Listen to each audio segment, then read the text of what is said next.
Hello dears, നിങ്ങൾക്കിവിടെ ഒരു letter കാണുന്നുണ്ട്. ഏതാണത്? ഇംഗ്ലീഷ് ലെറ്റർ സി ആണ് അല്ലേ? ഓക്കെ, ഈ ഇംഗ്ലീഷ് ലെറ്റർ സിയെ തിരിച്ചിട്ട് നമുക്ക് എന്ത് ചെയ്യാം?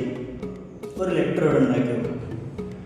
ഏകദേശം സി തിരിച്ചിടുമ്പോൾ നിങ്ങൾക്കറിയാം എങ്ങനെയാണ് വരിക എന്നുള്ളത്. എഴുത്തിൽ ചെറിയൊരു മാറ്റം ഉണ്ടാവും. ഈ രൂപത്തിലാണ് വരുന്നത്. ഇതാണ് അറബിക്കിലെ ദാല് എന്നുള്ളത്. ഇനി നമുക്ക് കുറച്ച് ദാലുകൾ എഴുതി നോക്കാം. ഞാൻ എഴുതുമ്പോൾ തന്നെ എനിക്കൊരു ഐഡിയ കിട്ടുന്നുണ്ടാവും. ഓക്കെ,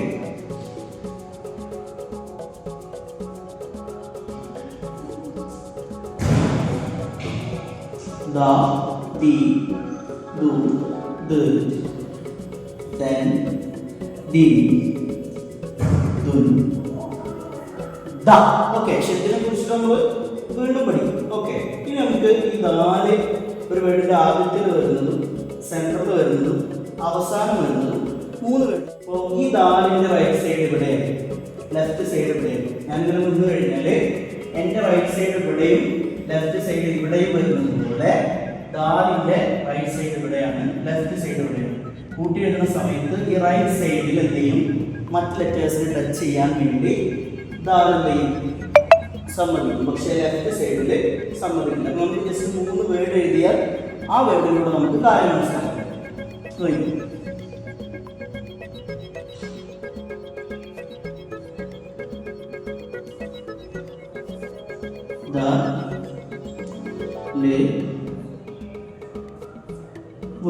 ഈ ദൽവൻ എന്നുള്ളത് ഉണ്ടോ? ദാലിന്റെ ലെഫ്റ്റ് സൈഡിലാണ് ലാമ് വന്നത്. പക്ഷെ ഈ ലാമിന് എന്ത് ചെയ്യാൻ പറ്റിയില്ല? ദാലുമായി ടച്ച് ചെയ്യാൻ പറ്റിയില്ല. ജസ്റ്റ് ഒന്ന് ശ്രദ്ധിക്കുന്ന അവിടെ പോയിന്റ് ചെയ്തു. ഇനി നമുക്ക് വേറൊരു വേർഡ് എഴുതാൻ പോകാം. വേറൊരു വേർഡ് എഴുതുന്ന സമയത്ത് ഈ രൂപത്തിൽ വരും. ഉണ്ടോ? മദദുൻ എന്നുള്ളിടത്ത് ദാലിനെ ദാലുമായിട്ട് തന്നെ കൂട്ടി എഴുതണം. പക്ഷെ ഇവിടെ ലെഫ്റ്റ് സൈഡ് ആയതുകൊണ്ട് പറ്റിയിട്ടില്ല. പക്ഷെ ഇവിടെ മീമും ദാലും കൂട്ടി എഴുതാൻ പറ്റി. കാരണം ദാലിന്റെ റൈറ്റ് സൈഡിലാണ് മീമ് നിൽക്കുന്നത്. ഓക്കെ, ആ ഒരു ഭാഗം കൃത്യമായിട്ട് നോട്ട് ചെയ്യും. ഈ മൂന്നാമത്തെ വേർഡ് നമ്മൾ ഡയറക്റ്റ്ലി പഠിച്ച വേർഡ് തന്നെയാണ്. ഏകദേശം ലാമിന്റെ പോലെ നമുക്ക് ജസ്റ്റ് തോന്നുമെങ്കിലും അവസാനത്തിൽ ഇവിടെ വാലിന് കുറച്ച് നീട്ടുണ്ട്. ഓക്കെ, നീട്ടിയിട്ടാണ് എഴുതിയിട്ടുണ്ടാകും. അതുകൊണ്ട് നമുക്കിത് ലാമെന്ന് മനസ്സിലാക്കാം. ഇവിടെ അത്ര ഇതുണ്ടാവില്ല, നീട്ടൂല. അപ്പൊ തന്നെ നമുക്ക് എന്ത് മനസ്സിലാക്കാം? ഇത് ദാലാണെന്ന് മനസ്സിലാക്കാം. ഓക്കെ, അത് ലാമാണെന്നുള്ള കൺഫ്യൂഷൻ പൊതുവെ കുട്ടികൾക്ക് ഉണ്ടാവും. ലാമല്ല, ലാസ്റ്റിൽ വരുന്ന ദാലാണ്.